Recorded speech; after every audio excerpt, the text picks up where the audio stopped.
¿Qué pasa si te digo que hubo un arma capaz de obligar a las invencibles legiones romanas a cambiar, literalmente, su armadura? Imagina un legionario, la élite militar de su tiempo, con su armadura de placas, su casco brillante, su escutum infranqueable. Siente esa confianza de acero y disciplina. Pues bien, en las frías y boscosas tierras de Dacia, la actual Rumanía, esa confianza se hacía pedazos. No fue la magnitud del ejército, ni una táctica secreta. Fue una hoja curva, brutalmente simple, que parecía una hoz gigante y cuyo nombre se convirtió en un susurro de pánico en las filas, la Falx Dacia. En esta ocasión, vamos a sumergirnos en la historia de esta cuchilla infernal y descubrir por qué aterrorizó a Roma hasta el punto de obligarla a reforzar sus cascos y crear armaduras especiales. El contenido más impactante lo tienes justo ahora. Al inicio, la Falx no buscaba matar, buscaba desmembrar y desmoralizar. Para entender el miedo, hay que entender el contraste. Los romanos eran maestros del combate cercano, su arma fetiche, el gladius, era corta, punzante, diseñada para estocadas rápidas detrás del muro de escudos. Era la herramienta perfecta para la máquina romana, donde la protección venía del grupo. El gladius no era para duelos, era para la carnicería disciplinada en formación cerrada. Piensa en él como un arma de precisión, una navaja suiza de combate diseñada para penetrar la armadura en las junturas y terminar el trabajo rápidamente. Pero los dacios, con su Falx, jugaban en otra liga. Ellos no buscaban el apuñalamiento rápido, buscaban el impacto devastador y la desmoralización. La Falx venía en dos sabores, ambos indigestos para Roma. Estaba la versión corta, la sica, una hoja curva de una sola mano que era en sí misma un problema porque podía hacer un bypass al borde del escutum romano. Si el legionario apuñalaba, la sica podía deslizarse por fuera y alcanzar el brazo o el torso. Era la navaja que se burla del escudo. Pero la que causó pesadillas fue la Falx de dos manos. No era una espada, era un híbrido de guadaña y lanza. Hablamos de una asta de casi 1 metro con una hoja curva de similar longitud en el extremo. Un arma que podía alcanzar casi 2 metros en total. Imagina la escena, el legionario, acostumbrado al clinch, al choque hombro a hombro donde su corto gladius y su entrenamiento lo hacían superior. Ahora, de repente, se enfrenta a un guerrero que puede empezar a descargar golpes devastadores mientras él está fuera de su propio rango de ataque. Es como enfrentar a alguien con un cuchillo táctico contra otro que lleva una guadaña. El legionario estaba entrenado para la corta distancia, para el tú me tocas, yo te mato rápido. La Falx obligaba al legionario a romper su propia disciplina y avanzar, exponiéndose, o a recibir el golpe desde la seguridad percibida de su formación. Este factor de alcance introdujo una simetría táctica brutal que Roma no había enfrentado seriamente desde la Rompalla Tracia, una prima cercana de la Falx. La Falx, además, se movía a dos manos, lo que significaba que el guerrero dacio renunciaba a un escudo, sí, pero ganaba a cambio una fuerza de impacto pocas veces vista en el campo de batalla antiguo. Era un compromiso de todo o nada, el dacio se hacía vulnerable, pero a cambio, el golpe que asestaba estaba destinado a ser terminal. El primer problema era de distancia, el segundo, de física. La Falx no solo tenía alcance, sino que estaba diseñada de una forma perversa para anular la mejor defensa romana. ¿Cómo funcionaba exactamente esa curvatura para destrozar escudos y hombres? Eso nos lleva directamente a su diabólico diseño. La Falx era simple en su barbaridad, pero genial en su ingeniería. Su diseño era una declaración de principios, ignorar el escudo y desmantelar al hombre. La clave no era la hoja larga, sino la curva cóncava y el filo interior. Piensa en la diferencia con una espada normal, que afila por fuera. La Falx, afilada por dentro, no golpeaba, enganchaba y desgarraba con una trayectoria de tiro en arco.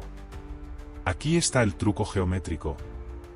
La muerte que rodea el escutum romano era la vida del legionario, su muro de madera y cuero de 10 kilos. Pero la Falx estaba diseñada para ir más allá del escudo. El golpe, al venir en un arco descendente desde el hombro del dacio, no se estrellaba contra el centro del escudo, la propia curvatura permitía que el filo se deslizara por encima o por el lateral y golpeara las partes vulnerables de la formación. Las zonas de impacto eran siempre las más críticas, el hombro, la clavícula y la cabeza. El gancho destructor, los dacios usaban la punta curva como un garfio, y este es quizás su ataque más aterrador. ¡Zas! El guerrero enganchaba el borde superior del escutum, y con un tirón, lo arrancaba o lo desequilibraba. En un solo movimiento, un dacio podía anular la defensa del legionario y dejarlo completamente expuesto a un segundo golpe o a otro compañero. Este acto no solo rompía el escudo, rompía la formación compacta que era la base de la táctica romana. El poder del corte desgarrador, el golpe con la falx de 2 manos era tan brutal que las crónicas hablan de su capacidad para partir un escudo en 2 como si fuera mantequilla. Además, la herida que causaba era espantosa. No eran cortes limpios y punzantes como el gladius, sino desgarros profundos que abrían la carne y rompían huesos por el efecto de la hoja curva. Un solo golpe certero podía cercenar una extremidad o seccionar un torso del hombro a la cadera. Esto generaba un efecto psicológico en las legiones, la visión de los compañeros mutilados, no solo muertos, era una inyección de pánico puro en el frente. Los dacios no estaban jugando ajedrez, estaban jugando a la demolición. Esta capacidad de desmantelar la defensa romana a distancia creó un problema de supervivencia tan grave que el mismísimo emperador tuvo que intervenir para reforzar a sus hombres con metal extra. El terror de la falx fue tan profundo que tuvo un efecto casi inédito en la historia militar, obligó al ejército más poderoso del mundo a cambiar su equipo estándar. Piénsalo, Roma era quien innovaba, quien dictaba las normas. Pero en Dacia, tuvieron que improvisar y copiar. El emperador Trajano, el gran conquistador de Dacia, no pudo ignorar el número de bajas espantosas. Este no es un detalle menor.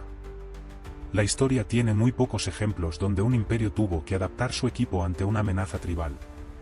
Tuvieron que admitir que la falx era superior a sus defensas.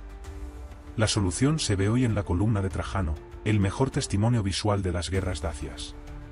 Los relieves nos muestran a los legionarios con un equipo distinto al que conocíamos. Refuerzo del casco, la jaula de hierro. Los cascos romanos, como el gálico imperial, pasaron a tener unas tiras de hierro cruzadas en la parte superior. Una especie de jaula o cruceta simple, soldada a la parte superior, para que el golpe descendente de la falx no penetrara directamente el metal fino del cráneo, sino que fuera deflectado por la estructura reforzada. Esto es la adaptación más directa al golpe en arco de la falx. La manica y las grebas, protegiendo lo expuesto. Los legionarios empezaron a usar protección segmentada para el brazo derecho, manica, y grebas metálicas en las piernas, porque precisamente estas extremidades. Porque la falx tenía el alcance para apuntar a las extremidades expuestas por el escudo. El brazo derecho era el que salía del escudo para usar el gladius, la pierna, si el legionario estaba arrodillado o agachado tras el scutum. El dacio sabía dónde golpear y el romano se vio obligado a cargar con un peso extra considerable para salvar su vida. Vuelve la cota de malla. Además, algunos investigadores sugieren que la lorica segmentata, la armadura de placas característica, rígida, se complementó o fue incluso sustituida en muchos casos por la más antigua, pero más flexible, cota de malla, lorica amata, o la de escamas, lorica squamata. Estas armaduras, aunque no eran invulnerables, eran mejores a la hora de absorber y amortiguar el impacto masivo y el desgarro de un golpe de falx. Roma tuvo que adoptar un estilo de lucha más cubierto, más defensivo, solo para contrarrestar esta única arma curva. El coste fue alto, pero la falx dacia no solo ganó batallas, ganó una guerra de diseño armamentístico e inscribió su forma en la historia de la indumentaria militar romana, obligando al águila imperial a bajar la guardia y a reescribir sus manuales. Y esta necesidad de adaptación, esta derrota técnica, nos lleva a una reflexión sobre cómo las herramientas más humildes pueden cambiar la historia militar. Y esa, amigos, es la historia de cómo una herramienta de cosecha, forjada en las montañas por un pueblo al que Roma consideraba bárbaro, se convirtió en el arma que cambió el equipamiento del mayor imperio de la antigüedad. La falx dacia es más que una hoja de hierro. Es el recordatorio tangible de que la innovación y el coraje pueden superar a la superioridad numérica. Nos enseña una verdad atemporal que vemos incluso hoy, en el campo de batalla de la tecnología o los negocios. La fuerza bruta no siempre gana, el ingenio que rompe las reglas establecidas siempre aterrorizará al statu quo. Así que la próxima vez que veas una simple hoz, o cualquier herramienta humilde, recuerda esta historia y cómo esa curva de acero obligó al águila imperial a bajar la guardia y a reescribir sus manuales.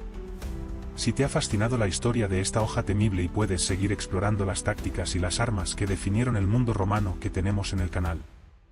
Te espero en el siguiente relato.